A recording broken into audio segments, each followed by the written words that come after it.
Hello everyone, welcome back. I am excited today to talk to you about a Jesus movie. You might remember several of my Jesus movie reviews from the past. The Bible requires a lot of critical thinking. Shouldn't Bible adaptations require the same? After doing my series debunking blasphemy claims in Jesus Christ Superstar, I felt the need to revisit a different Jesus movie. One that I have not reviewed before. I have not shown a screenshot or poster of it in any of my past videos. I haven't even mentioned it in any of my past videos. And that movie is The Passion of the Christ. I've seen it, yes, I saw it when I was a teenager. And since then, I used to feel that it only needed one viewing, if that. It's a very popular movie. It was a huge box office success. The Passion of the Christ released in 2004. I was finishing up middle school at the time. You might remember my past video when I said that Jesus freed me from Adderall addiction. I said in that video that I quit Adderall as I was finishing up middle school. That's right.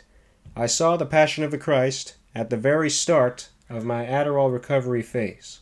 Before The Passion of the Christ released, I actually wasn't interested in seeing the movie. I remember seeing the news reports on it, seeing all the hype it was drawing, and the high amount of controversy that it was drawing. Every Bible adaptation has a load of protesters. The Passion of the Christ was no exception. There were protesters accusing the movie of anti-Semitism, all blood, no message, a snuff film, a sadomasochist film, a guilt trip, and this further made me not want to see the movie.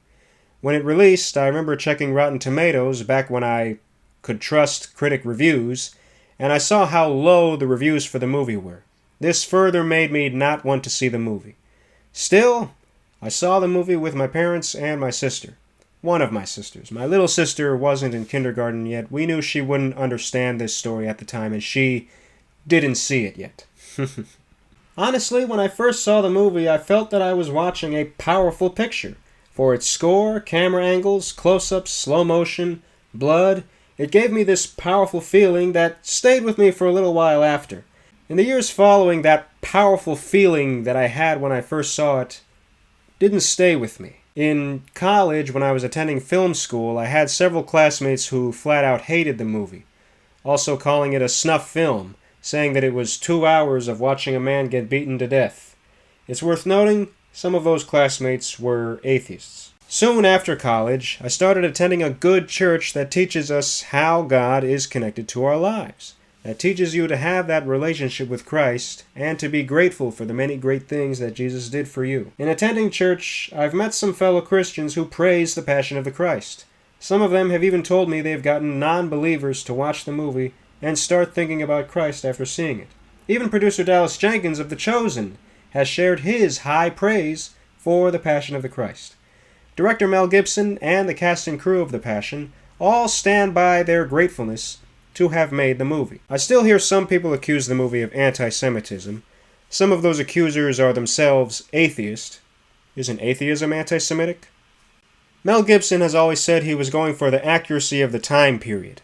So I suppose you could see it as it's simply these certain Jews expressing how they feel at the moment that is presented in the picture. I think I can see it this way too. One minor issue I have with the picture is the portrayal of King Herod. The Bible describes that King Herod was a pretty wild man, and other Jesus movies have played on that wild persona of King Herod. King of Kings in 1961 made King Herod a pretty wild guy, and Jesus Christ Superstar really plays on the wildness of King Herod. In The Passion of the Christ, I'm not sure what Mel Gibson was going for with his portrayal of King Herod. Great Bible movies should be made to help others learn and read the Bible, while also sharing faith from the filmmakers to the audience. Mel Gibson has skill and talent. I believe he has faith in the Lord. Gibson himself has stated he felt God calling to his heart to make this movie. As I said before, filmmakers will take a visual approach in portraying the evil temptations that were thrown at Jesus that Jesus avoided with his spiritual wisdom. Gibson's approach here is having Satan lure in the crowd silently, simply trying to lure Jesus away from his mission. Satan is portrayed as satanic. That's accurate. An actress plays Satan, and she's given special makeup and lighting to appear androgynous. As viewers, we understand what's going on here. and we understand the spiritual wisdom that Jesus has to avoid this temptation. One issue I've had is that Jim Caviezel took actual lashes playing Jesus. Of all the lashes shown in the picture, 2 of them were real, done on accident, and kept in the final cut. This has been alarming to me, as it's made me ask, why was there a real whip on set, and how did the choreography mess up to the point that 2 of the lashes were real? Caviezel suffered several injuries throughout the production, and this doesn't seem like dedication to the role. It seemed to me that it was actor abuse. Jim Caviezel and a crew member were also struck by lightning during the production, and that's the weather. The director doesn't control that. However, fans of the picture have stated that these major mishaps were actually demonic spirit attacks on set to keep them from filming the picture. That's understandable, as I've heard of this happening on sets of other movies that heavily involve the Bible. This also happened on set of The Exorcist, where other cast members suffered severe injuries making that picture. It happened so often that the director had to have a pastor on set to bless each cast member and crew member and then pray over the set to assure that they could finish filming each day. Fans have also said that God was working in Jim Caviezel to protect his life and assure that he could tell his story and testimony after filming. During production, Jim Caviezel stated that he was not afraid to lose his life filming. Mel Gibson had a doctor on set who warned him that Jim Caviezel could lose his life at certain points of the production, and Gibson still left it to Caviezel's decision, and Caviezel still agreed to finish filming. Another issue I've had is that you can't bring the family together to embrace Jesus by watching this. You have to learn to be grateful and live by serving the Lord, and I've always felt that The Passion of the Christ wasn't the best movie to teach you that. Back in the release of the movie, parents were bringing their children to see it, and children were crying in trauma, begging to leave. Mel Gibson was aware of this, and he released a recut of the picture the following year that toned down the violence by 4 minutes. There was little change in the reception. Other miracles on set of The Passion, Jim Caviezel lived through it all and lived to tell his story on making the picture, and has shared great testimonies on his faith in the Lord. Other cast and crew members got saved on the set and started believing in God and living to serve the Lord. In the end, it's a matter of your personal convictions. It's good to see Bible stories visually presented on screen. No Bible adaptation replaces the Bible, not even The Chosen. Producer Dallas Jenkins explicitly states The Chosen does not replace Scripture. Great Bible adaptations should share the filmmaker's faith through their visual presentations, allowing fellow Christians to understand and embrace the faith presented on screen, while encouraging non-believers to want to learn more by reading Scripture. Not every non-believer and not every Christian will respond this way, since everyone is different. But if many or few respond this way, doesn't the picture succeed? The Passion of the Christ is not for kids. It's better when you know the gospel.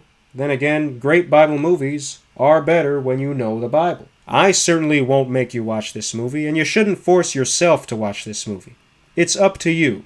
Again, I know some Christians who love this movie and have gotten non-believers to start reading and believing by introducing them to Scripture after watching this. If you believe that you can watch this movie and understand the emphasis on the lashes, the blood, the suffering, the punishment, and the mission accomplishment of saving, go ahead and see the movie. Mel Gibson and Jim Caviezel have signed on to make a sequel all about the resurrection of Jesus. It's been planned for years and it has drawn hype from fans, with Caviezel himself stating this will be the biggest movie in film history. I'm sure that it won't be like the Family Guy episode that involved The Passion of the Christ too. That was hilarious. I heard Mel Gibson found that episode hilarious too. Mel Gibson has been caught in some controversial mishaps between these productions. But I loved Hacksaw Ridge, and I know fans are still eagerly awaiting his next production on Jesus. I plan to see this sequel whenever it releases, and I'll probably revisit The Passion of the Christ soon. What do you think of the picture? Share your thoughts in the comments section.